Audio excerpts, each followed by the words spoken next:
Hello, kids. How are you? My lovely grandchildren. I miss you in this age of coronavirus. So I'm going to continue reading a bedtime story to you through YouTube. I keep fiddling to try to make the sound and the lighting a little better. So this time I turned off my air conditioner so that you won't have that ambient sound in the background. So today we're going to read from The Lion, the Witch, and the Wardrobe, Chapter 7, A Day with the Beavers. Have any of you ever seen a beaver? Probably not unless you've seen one in the zoo. They used to be quite common in North America, but they're probably a little more rare now. They usually live in streams and rivers, and they gnaw on trees and cut the trees down, gnawing with their teeth, and they build dams, and they serve some important ecological purposes. However, these beavers are unique because they can talk, because they live in Narnia. They're Narnia animals. While the two boys were whispering behind, both the girls suddenly cried, "Oh!" and stopped. "The robin," cried Lucy. "The robin, it's flown away." And so it had, right out of sight. "And now what are we going to do?" said Edmund, giving Peter a look, which was as much to say, "What did I tell you?" We don't like Edmund very much so far, do we?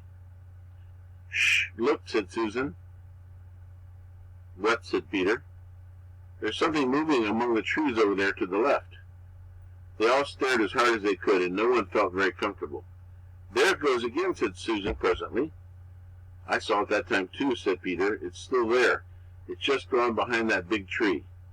"What is it?" asked Lucy, trying very hard not to sound nervous. "Whatever it is," said Peter, "it's dodging us. It's something that doesn't want to be seen." "Let's go home," said Susan. And then, though nobody said it out loud, everyone suddenly realized the same fact, that Edmund had whispered to Peter at the end of the last chapter. They were lost. "What's it like?" said Lucy. It's a kind of animal," said Susan, "and then look, quick, there it is."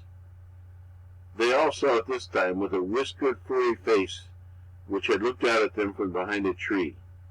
But this time it didn't immediately draw back. Instead, the animal put its paw against its mouth, just as the humans put their finger on their lips when they're trying to signal you to be quiet. Then it disappeared again. The children all stood holding their breath. How long can you hold your breath? I bet you can't do it more than a minute or two.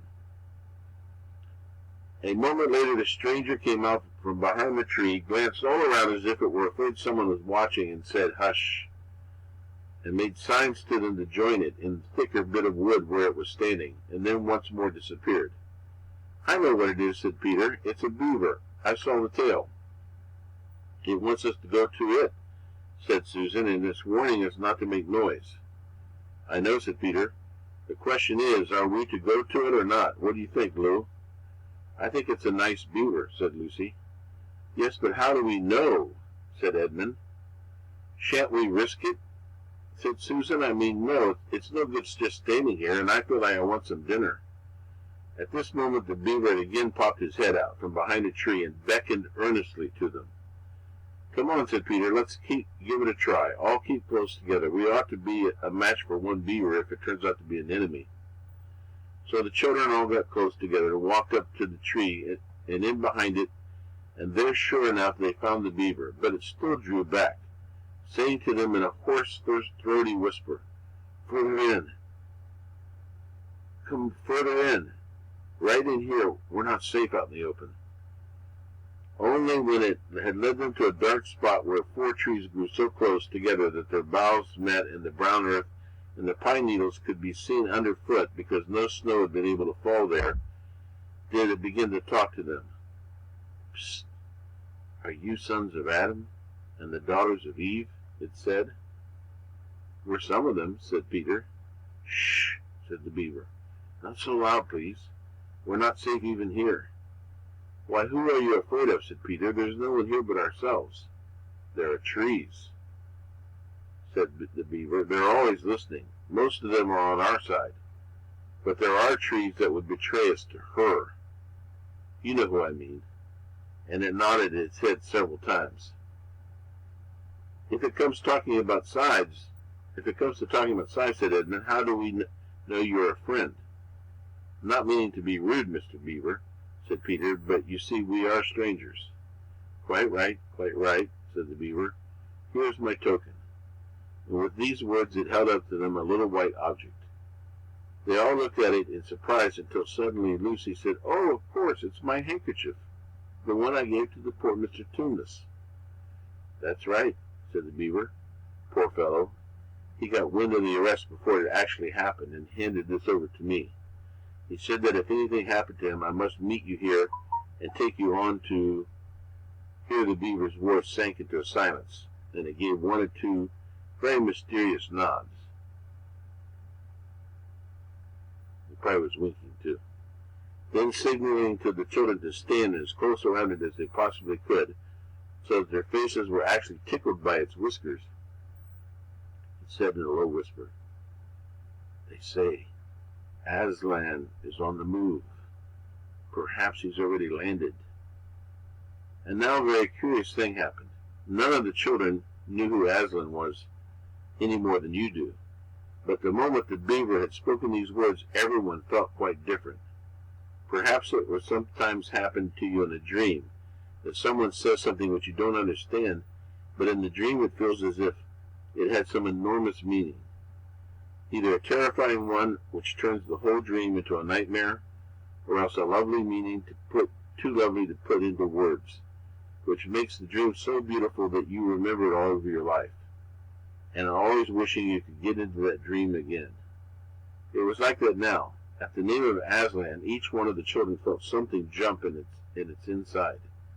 Edmund felt a sensation of mysterious horror. Peter suddenly felt brave and adventurous. Susan felt as if some delicious smell or delightful strain of music had just floated by her. And Lucy got the feeling you have when you wake up in the morning and realize that it is the beginning of the holidays, or the beginning of summer. And what about Mr. Tumnus, said Lucy. Where is he? Shh, said the Beaver. Not here. I must bring you where we can have a real talk and also dinner. Dinner? No one except Edmund felt any difficulty about trusting the Beaver now, and everyone, including Edmund, was very glad to hear the word dinner. They were therefore all hurried along behind their new friend, who led them at a surprisingly quick pace, and always in the thickest parts of the forest for over an hour. Everyone was feeling very tired and very hungry when suddenly the trees began to get thinner in front of them, and the ground to fall steeply downhill. A minute later they came out into the open sky. The sun was still shining, and found themselves looking down upon a fine sight. They were standing on the edge of a steep, narrow valley, at the bottom of which ran, at least it would have been running if it hadn't been frozen, a fairly large river. Just below them a dam had been built across this river. And when they saw it, everyone suddenly remembered that, of course, beavers are always making dams, and felt quite sure that Mr. Beaver had made this one. They also noticed that he now had a sort of modest expression on his face, the sort of look people have when you're visiting a garden that they've made or reading a story they've written. So it was only common politeness when Susan said, "What a lovely dam," and Mr. Beaver didn't say "hush," but this time said merely a trifle, and it isn't really finished. Above the dam there was what ought to have been a deep pool, but was now, of course, a level floor of dark green ice. And below the dam, much lower down, was more ice, but instead of being smooth, this was all frozen into the foamy and wavy shapes in which water had been rushing along at the very moment when the frost came. And where the water had been trickling over and spurting through the dam, there was now a glittering wall of icicles, as if the side of the dam had been covered all over with flowers, and the wreaths and festoons of pure sugar. And out in the middle, and partly on top of the dam, was a funny little house shaped rather like an enormous beehive, and from a hole in the roof smoke was going up, so that when you saw it, especially if you were hungry, You at once thought of cooking and became hungrier than you were before. That was what the others chiefly noticed. But Edmund noticed something else.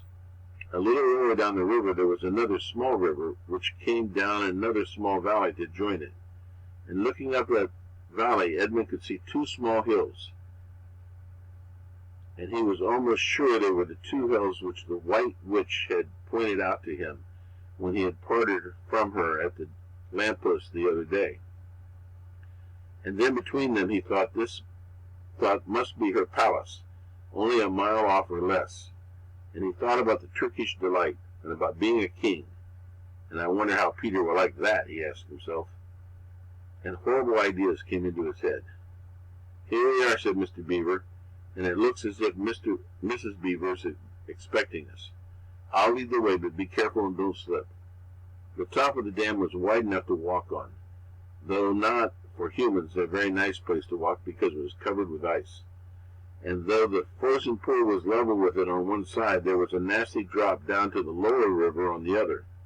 Along this route, Mr. Beaver led them in single file right out to the middle, where they could look a long way up the river and a long way down it. And when they had reached the middle, they were at the door of the house. Here we are, Mrs. Beaver, said Mr. Beaver. I found them. Here are the sons and daughters of Adam and Eve. And they all went in. The first thing Lucy noticed was that she went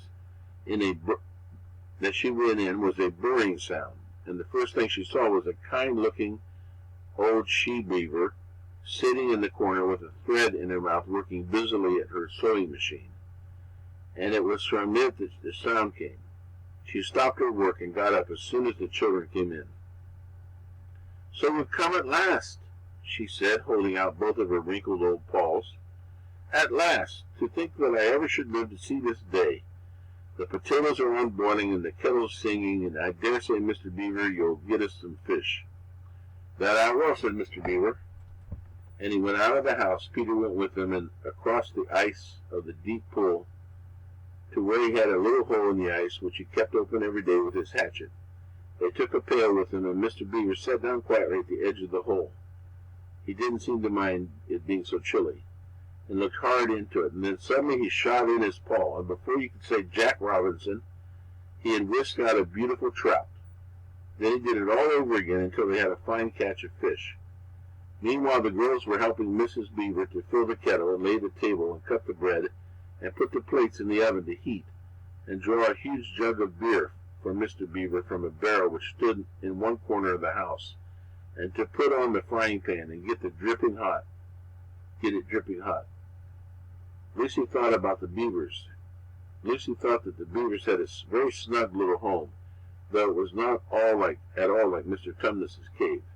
There were no books or pictures. Instead of beds, there were bunks, like on board ship, and built into the wall. And there were hams and strings of onions hanging from the roof. Against the walls were gum boots and oilskins and hatchets and pairs of shears and spades and trowels and things for carrying mortar in and fishing rods and fishing nets and sacks. And the cloth on the table, though very clean, was very rough. Just as the frying pan was nicely hissing, Peter and Mr. Beaver came in with the fish, which Mr. Beaver had already opened with his knife and had cleaned out in the open air. You can think about how good the new-caught fish smelled while they were frying, and how hungry the children longed for them, how the hungry children longed for them to be done, and how much hungrier still they had become before Mr. Beaver said, "Now we're nearly ready." Susan drained the potatoes and put them all back in the empty pot to dry on the side of the range, while Lucy was helping Mrs. Beaver dish up the trout, so that in a very few minutes everyone was drawing up their stools. It was all three-legged stools in the Beaver's house, except for Mrs.